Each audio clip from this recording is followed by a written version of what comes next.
J'ai tenu ce matin à passer vous dire félicitations à toutes les forces de Pau et de la région par extension.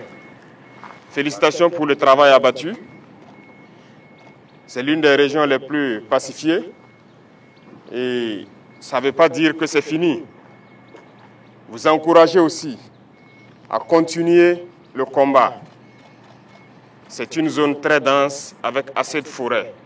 Certes, vous avez pu faire reculer l'ennemi qui avait tenté de s'implanter ici. Et je souhaite que vous continuiez à patrouiller dans ces forêts, à vous assurer qu'il n'y a pas ces velléités de retour. Donc, je le dis, félicitations, mais mes encouragements pour la suite. J'espère que je me fais comprendre. Ce n'est pas parce que l'ennemi n'arrive plus à pénétrer que c'est fini. C'est une guérilla et ici nous sommes au Centre national d'entraînement commando. Un commando, il sait ce que ça veut dire les infiltrations. Donc l'ennemi est capable d'infiltrer. Il faut prendre cette donnée en compte et rester donc en permanence en veille. Après cela, je souhaite que chacun puisse méditer encore son engagement. Son engagement parce que nous avons une guerre qui nous est imposée. Et aujourd'hui, plus que jamais, je pense que toutes les forces qui combattent doivent comprendre pourquoi nous nous battons. Et je dis souvent aux chefs d'éléments de pouvoir expliquer aux hommes pourquoi on se bat. On ne se bat pas parce qu'on veut se battre. On se bat parce qu'on nous a agressés. On est venu nous imposer une guerre. Et pourquoi on nous a imposé cette guerre? Je pense que tout le monde doit le comprendre. Parce qu'on veut de nos terres sans nous. Et ça n'a pas commencé aujourd'hui. Ça a toujours été comme ça le cas pour l'Afrique. Souvenez-vous de l'esclavage, où on est venu déporter beaucoup d'Africains, les bras valides d'ailleurs, ceux qui étaient à l'âge de procréer, qu'on a déportés, beaucoup sont morts et vidé l'Afrique. Puis est venue ensuite l'époque de la colonisation, où ils se sont déportés chez nous, ils nous ont massacrés, ils ont massacré nos ancêtres. Ils ont tué au maximum. L'Afrique a été colonisée par plusieurs fois. Et aujourd'hui, plus que jamais, c'est une nouvelle forme de colonisation. Et pourquoi l'Afrique souffre tant? Parce que nous avons des richesses qui intéressent les impérialistes. Et je pense que tout un chacun de vous doit le comprendre. Si vous êtes en mesure de vous mettre en première ligne, de vous battre jusqu'au sacrifice suprême, comme on le dit, c'est que vous comprenez le sens de votre engagement. Vous êtes venus pour défendre la nation, pour protéger cette terre que nous ont léguée nos ancêtres. Les dévanciers nous ont écrit l'hymne. Et je pense que quand vous écoutez l'hymne du Burkina, ça commence par contre. Parce qu'ils se sont opposés à plusieurs formes de colonisation. Le Burkinabé est contre l'humiliation. Nous sommes contre toute forme de domination. Le Burkinabé est contre le néocolonialisme. Et c'est tout ça que vous devez prendre en compte. Pour comprendre qu'ils ont écrit l'hymne pour s'opposer à un certain nombre de faits dans ce monde. Et ils ont défendu cette terre et ils nous ont légué la terre. Et nous, notre devoir, c'est de nous battre et défendre nos terres également pour les léguer à nos enfants. Aujourd'hui, nous nous battons, mais pas forcément pour nous, mais pour nos enfants. Qui ici n'aime pas son enfant pour ceux qui ont des enfants? Tout le monde aime son enfant.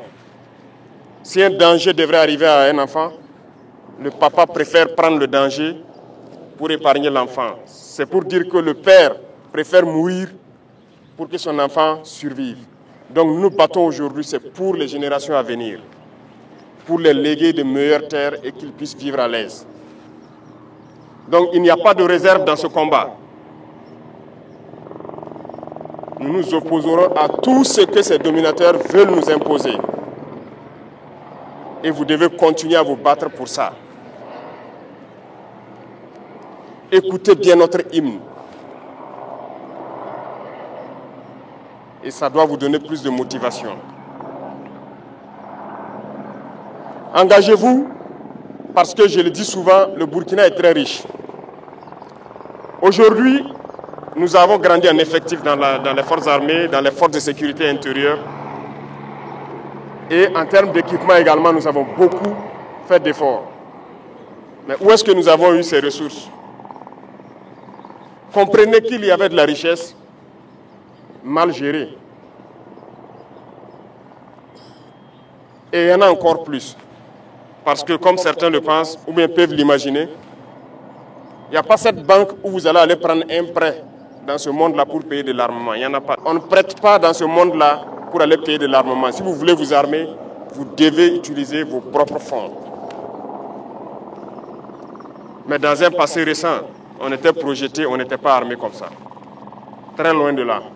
Je pense qu'il y a beaucoup d'anciens ici qui ont vécu la même chose, qui peuvent conseiller aux plus jeunes qu'est-ce qu'on vivait hier seulement et qu'est-ce qu'on vit aujourd'hui. Et ça doit vous donner de la motivation à vous battre. Et ça, c'est très important. Battez-vous pour vos terres. Battez-vous pour léguer un Burkina meilleur aux générations à venir. Battez-vous pour qu'on puisse exploiter décemment nos ressources et que ça nous profite. On a lancé plusieurs initiatives. Nos parents au village sont en tout cas plus ou moins contents de tout ce qu'on fait pour eux en matière d'agriculture, parce que notre population est en majorité agricole, pour tout ce qu'on est en train de faire en matière d'infrastructures routières pour pouvoir se déplacer et tout. Mais tout ça, c'est avec nos ressources.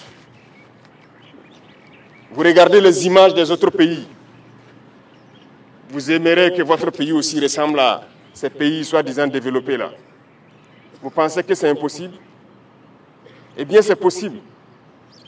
Je disais à quelqu'un, il y a 2 ans de cela, je dis chez les autres, même les hôpitaux pour les animaux sont mieux équipés souvent que nos hôpitaux ici qui nous soignent, en termes d'appareillage et tout. Mais qu'avons-nous fait pour que nous soyons à ce niveau? Eh bien, nous allons rattraper et dépasser. C'est ce qui nous a amené à lancer des programmes également pour pouvoir construire des centres de santé modernes et équipés. Il n'y a pas de raison que nous restons à la traîne. C'est pour dire que tout ce que nous faisons, il y a la possibilité de le faire, voilà pourquoi on le fait. Et nous allons continuer dans ce sens. Ceux-là qui ont la chance d'aller en stage à l'extérieur, qui font des photos au bord des jolies rues, des jolis immeubles, c'est possible ici au Burkina. Et c'est ce que nous allons faire, pour que vous viviez à l'aise et bien. Mais pour ça, il faut se battre d'abord. Voilà pourquoi je dis qu'il faut méditer son engagement, écouter notre hymne et se battre. Vous êtes très courageux, très combattants. Mais souvent, il y a de ces attitudes qui viennent vous causer des pertes inutiles. Notamment l'utilisation des téléphones portables. Ceux-là qui vont se montrer incapables de changer, de laisser tomber les téléphones en opération, nous allons les chasser de nos rangs et nous allons les punir sévèrement. Parce que nous n'allons pas permettre que par la faute de quelqu'un qui a une addiction au téléphone, mettre la vie des autres en danger. Vous imaginez, vous êtes en détachement sur votre position. De bons soldats montent la faction, concentrés à leur poste, ils finissent, ils descendent, ils doivent se reposer. Et un saboteur se retrouve au poste avec son portable sur TikTok ou quoi, 1xBit, jusqu'à ce que l'ennemi approche, attaque, et les bons soldats peuvent mourir dans leur repos. Vous voulez qu'on les laisse dans nos rangs? C'est ce que vous voulez? Alors on va les chercher de nos rangs et on va les punir. J'ai déjà donné instruction aux chefs militaires d'identifier autant que possible ceux qui ont cette addiction, qui ne peuvent pas se séparer de leur téléphone. On va les chercher et on va les punir. Parce que ce qu'ils font, c'est criminel. On ne peut pas tolérer ça. Certes, on sensibilise, mais on ne peut pas tolérer. Vous Vous pouvez garder les petits téléphones, ça c'est juste pour appeler la famille, mais s'il n'y a pas de raison, on fait avec. Ceux qui ont des parents magistrats ou autres qui peut-être participent au tribunal qui juge les terroristes peuvent se renseigner avec eux. Que ce soit dans les tribunaux, que ce soit les terroristes qu'on prend au combat comme prisonniers, que ce soit ceux qui se rendent, tous à l'unanimité nous disent qu'ils arrivent à réussir certaines attaques à cause de l'emploi excessif du téléphone de nos soldats. Donc s'il n'y a pas cette conscience de se débarrasser, nous allons sévir. Et donc, dans peu de temps, vous verrez des gens radiés, sûrement en prison, parce qu'ils mettent la vie des autres en danger et ils ne peuvent pas se séparer. De toute façon, c'est assez clair. Il y a une note de la hiérarchie militaire qui interdit le téléphone en opération. Après la phase de sensibilisation, vient la phase de répression. Nous n'allons pas tolérer que des gens mettent la vie des autres en danger. Même votre propre vie que vous mettez en danger avec le téléphone, vous n'avez pas le droit, parce que vous ne vous appartenez pas. Un militaire, il appartient à l'armée. Vous ne vous appartenez pas, vous n'avez pas le droit de faire ce que vous voulez. Vous faites ce que l'armée veut. Donc, chacun doit pouvoir passer le message pour que ce phénomène-là, on puisse le combattre. Si je le dis avec insistance, c'est parce que c'est assez grave. Ça vient annihiler votre courage souvent. Et ça vient faire souvent qu'on perd de bons combattants. Parce qu'il était au repos et un faux combattant a fait en sorte que l'ennemi s'approche et attaque et le trouve qui n'est pas prêt. Donc combattez cet usage excessif du téléphone-là et passez le message aussi clair que je vous le passe à vos camarades. Je sais qu'ici vous trouverez des soldats de toutes les classes. Passez ces messages aussi clairement. Et ceux-là aussi qui intoxiquent dans les rangs, parce qu'ils sont peut-être aussi intoxiqués par les apatrides qui sont sûrement à l'extérieur et qui continuent de combattre le Burkina sur les réseaux sociaux, à travers les médias et tout. Il faut faire très attention. Lorsque quelqu'un vous dit de ne pas vous battre, il veut vous soumettre. Vous voulez être esclave? Vous voulez être dominé? Donc, il faut se battre. Il n'y a pas une seule solution. Le Burkinabé ne négociera pas avec son ennemi. On va se battre et nous allons vaincre. C'est la seule chose qui puisse prévaloir. Il n'y aura pas une seule once de négociation avec qui que ce soit. Ce sont nos terres, nous allons nous battre. Ceux qui sont venus nous attaquer, ils mourront sur ces terres-là. Nous ne lâcherons rien, absolument rien. Même pas un seul centimètre carré. Donc, je vous souhaite de continuer à vous préparer, de rester toujours en état d'alerte, même si vous n'êtes pas en opération, il faut rester en état d'alerte. Parce qu'à tout moment, vous pouvez être en opération. Il faut se préparer au combat et ça ne doit pas durer cette guerre encore. Parce que nous mettrons tout en œuvre pour que le combat reprenne une certaine intensité et anéantir cet ennemi-là. Félicitations à toutes les forces qui se battent et souhaiter que vous continuez à faire corps avec la population civile. Parce que c'est très très important. Nous, on n'a pas connu forcément cet amour entre armée et la population civile il y a des années de cela.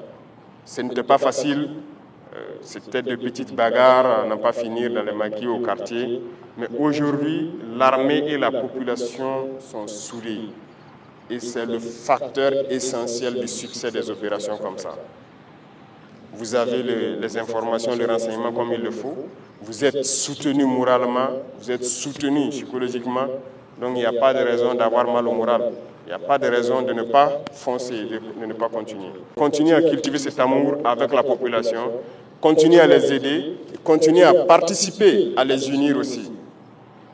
Parce que notre passé de quelques décennies de mauvaise politique a contribué à fragiliser nos différentes couches sociales, à diviser les gens, souvent sur des questions futiles. Et votre rôle également, c'est de contribuer aujourd'hui à les unir. Parce que vos voix portent. Les civils croient en vous. Aujourd'hui, lorsqu'un soldat se met debout et parle à une dizaine de civils, ils l'écoutent et c'est plus facile pour les civils de mettre en exécution ce que vous êtes en train de leur dire. Donc chacun, autant que vous êtes, doit être un ambassadeur de paix, de cohésion pour nos frères civils. Et continuer à jouer ce rôle également, à profiter de ces instants d'amour entre nous, les parler, les amener à s'unir, pouvoir laisser tomber certains clivages qui sont nés rien que du fait de la politique. Et vous devez contribuer à cela. Parce que le militaire, ce n'est pas juste tenir l'arme et courir, tuer, non. Vous êtes formés au-delà de cela. Si vous défendez une patrie, c'est qu'il y a toutes ces valeurs que vous incarnez et que vous devez pouvoir aussi exploiter pour unir vos populations civiles. Bonne formation pour ceux qui sont toujours en stage.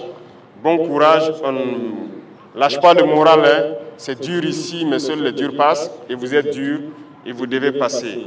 Pour ceux qui sont sur le terrain, je vous souhaite très bonne chance dans les opérations. Et continuez donc à écumer les différentes forêts pour déceler d'éventuelles infiltrations. Continuez à protéger ces populations qui ne croient qu'en vous, qui ne comptent que sur vous.